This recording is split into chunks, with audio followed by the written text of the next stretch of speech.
Assalamualaikum warahmatullahi wabarakatuh. Perkenalkan, nama saya Muhammad Andriansah dari Prodi Ilmu Kelautan dengan NPM E1I024038. Di sini saya akan menjelaskan tentang awal mula bumi dan asal air lautan di bumi. 1. Awal mula bumi terbentuk. Bumi terbentuk sekitar 4,6 miliar tahun yang lalu dari awan, gas, dan debu kosmik yang disebut nebula matahari. Material dalam nebula ini saling bertabrakan dan menyatu melalui proses akresi, membentuk bumi muda yang masih sangat panas dan cair.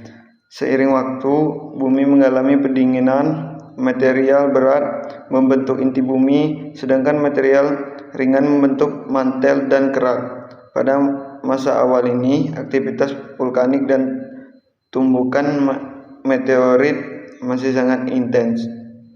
2. Asal air dan lautan di bumi. Air di bumi berasal dari dua sumber utama.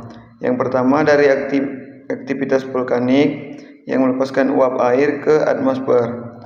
Uap ini kemudian mengembun dan turun sebagai hujan dalam waktu yang sangat lama.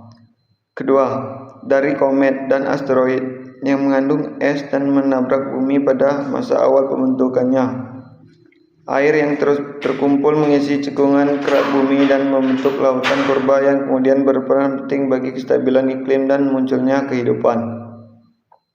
Kesimpulannya, bumi terbentuk melalui proses akresi, sedangkan air dan lautan berasal dari kombinasi proses internal bumi dan berkontribusi benda langit luar angkasa. Proses ini menjadikan bumi sebagai planet yang layak dihuni.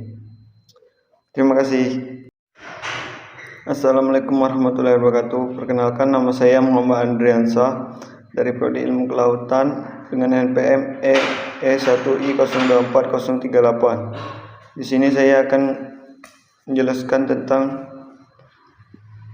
awal mula bumi dan asal air lautan di bumi. 1. Awal mula bumi terbentuk. Bumi terbentuk sekitar 4,6 miliar tahun yang lalu dari awan, gas, dan debu kosmik yang disebut nebula matahari. Material dalam nebula ini saling bertabrakan dan menyatu melalui proses akresi, membentuk bumi muda yang masih sangat panas dan cair. Seiring waktu, bumi mengalami pendinginan. Material berat membentuk inti bumi, sedangkan material ringan membentuk mantel dan kerak. Pada masa awal ini, aktivitas vulkanik dan tumbukan meteorit masih sangat intens. 2. Asal air dan lautan di bumi. Air di bumi berasal dari dua sumber utama. Yang pertama dari aktivitas vulkanik yang melepaskan uap air ke atmosfer. Uap ini kemudian mengembun dan turun sebagai hujan dalam waktu yang sangat lama. Kedua, dari komet dan asteroid yang mengandung es dan menabrak bumi pada masa awal pembentukannya. Air yang terus terkumpul mengisi cekungan kerak bumi dan membentuk lautan purba yang kemudian berperan penting bagi kestabilan iklim dan munculnya kehidupan. Kesimpulannya, bumi terbentuk melalui proses akresi, sedangkan air dan lautan berasal dari kombinasi proses internal bumi dan berkontribusi benda langit luar angkasa. Proses ini menjadikan bumi sebagai planet yang layak dihuni. Terima kasih.